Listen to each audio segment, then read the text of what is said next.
നമസ്കാരം. റാഗിങ്ങിന്റെ പേരിൽ നടന്ന അതിക്രൂര പീഡനം ഇടതു സംഘടനകളുടെയും അവരുടെ വിദ്യാർത്ഥി വിഭാഗങ്ങളും ഒരു തലമുറയെ എങ്ങനെ വഴിതെറ്റിക്കുന്നു എന്നതിന്റെ പേടിപ്പെടുത്തുന്ന ഉദാഹരണമാണ്.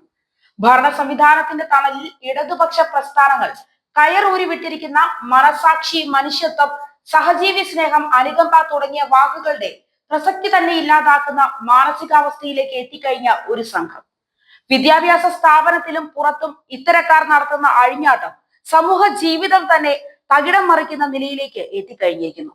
വിദ്യാഭ്യാസ സ്ഥാപനങ്ങളിൽ അതിന് പേര് റാഗിങ്, പുറത്ത് വിദ്യാർത്ഥി സംഘടനമെന്ന്.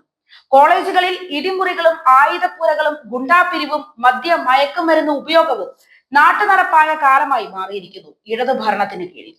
മറ്റുള്ളവരുടെ വേദന കണ്ട് ആസ്വദിക്കുകയും വേദനിപ്പിക്കുന്നതിൽ ആനന്ദം കണ്ടെത്തുകയും ചെയ്യുന്ന ഭീകരമുഖം സ്വയം എടുത്തണിഞ്ഞ ഭീതിയുടെ അന്തരീക്ഷം സൃഷ്ടിച്ച് ആധിപത്യം സ്ഥാപിക്കാനുള്ള ശ്രമത്തിലാണ് ഇത്തരം സംഘടനകൾ. കോട്ടയത്തെ നഴ്സിംഗ് കോളേജിലെ 1-ാം വർഷ വിദ്യാർത്ഥികൾക്ക് നേരിടേണ്ടി വന്ന പീഡനം വിവരിക്കാൻ പോന്ന വാക്കുകൾ ലോകത്തെ ഒരു ഭാഷയിലും കാണുമെന്ന് തോന്നുന്നില്ല. കൈകാലുകൾ വരിഞ്ഞു മുറുക്കി നിസ്സഹായനാക്കി കട്ടിലിൽ കിടത്തിയ സഹപാഠിയുടെ ശരീരത്തിൽ കോമ്പസ് കൊണ്ട് തുടരെ തുടരെ കുത്തി ആസ്വദിക്കുന്ന സഹജീവികളെ വാക്കുകൾ കൊണ്ട് വിശേഷിപ്പിക്കാനുമാവില്ല. പ്രാണവേദനയിലും പിടയാൻ പോലും ആകാതെ നിലവിളിക്കുമ്പോൾ ചുറ്റും നിന്ന് തട്ടഹസിക്കുന്നവർ ഏത് ജീവിഗണത്തിൽ പെടുമെന്നും പറയാൻ കഴിയില്ല. കോൺസെൻട്രേഷൻ ക്യാമ്പുകളിലും ഭീകരരുടെ താവളങ്ങളിലും മറ്റും നടക്കുന്നതായി പറഞ്ഞു കേൾക്കുന്ന പീഡനമുറകൾ കണ്ടും ചെയ്തും ആസ്വദിക്കുന്ന ഈ നവതലമുറ പോകുന്നത് ഏത് ദിശയിലേക്കെന്ന് അവർക്ക് തണലൊരുക്കി കൊടുക്കുന്നവർ പോലും ചിന്തിച്ചിട്ടുണ്ടാവില്ല. പക്ഷെ സമൂഹം ഇതേക്കുറിച്ച് ഗൗരവപൂർവ്വം ചിന്തിക്കേണ്ട കാലം വൈകുകയാണ്. ക്രൂരതയും പരപീഡനത്തിലെ ആനന്ദവും സൂചിപ്പിക്കുന്ന സാഡിസം എന്ന ഇംഗ്ലീഷ് വാക്കും ഇവരുടെ പ്രവൃത്തിയെ വിശേഷിപ്പിക്കാൻ പ്രാപ്തമാണ് എന്ന് തോന്നുന്നില്ല.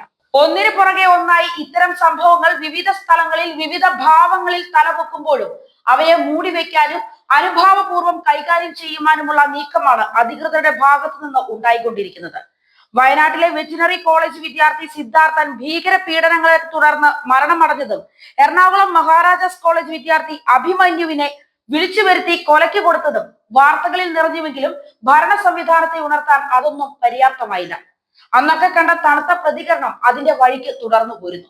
തങ്ങൾക്ക് മദ്യവും മയക്കുമരുന്നുകളും ആസ്വദിക്കാൻ ജൂനിയർ വിദ്യാർത്ഥികൾ പണം നൽകിക്കൊള്ളണമെന്ന തിട്ടൂരം ഇറക്കുകയും അത് ചെയ്യാത്തവരെ ശാരീരിക പീഡനത്തിനിരയാക്കി അത് ആസ്വദിച്ച് ലഹരി നുണയുകയും ചെയ്യുന്നതാണ് പുതിയ ശൈലി. സ്വയം പ്രഖ്യാപിത രാജാക്കന്മാരായി കലാലയങ്ങളിൽ വിലസുന്ന ഇത്തരം കുട്ടി സഖാക്കൾ ഇടത് സംഘടനകൾക്ക് ഭാവിയിലേക്കുള്ള നിക്ഷേപങ്ങളായിരിക്കാം. പക്ഷേ പൊതുസമൂഹത്തിന് അവർ ഭാവിയിൽ എന്താകുമെന്ന് ഇരുത്തി ചിന്തിക്കേണ്ടിയിരിക്കുന്നു. ആതുര സേവനവും സാഡിസവും ഒത്തുപോകില്ലല്ലോ.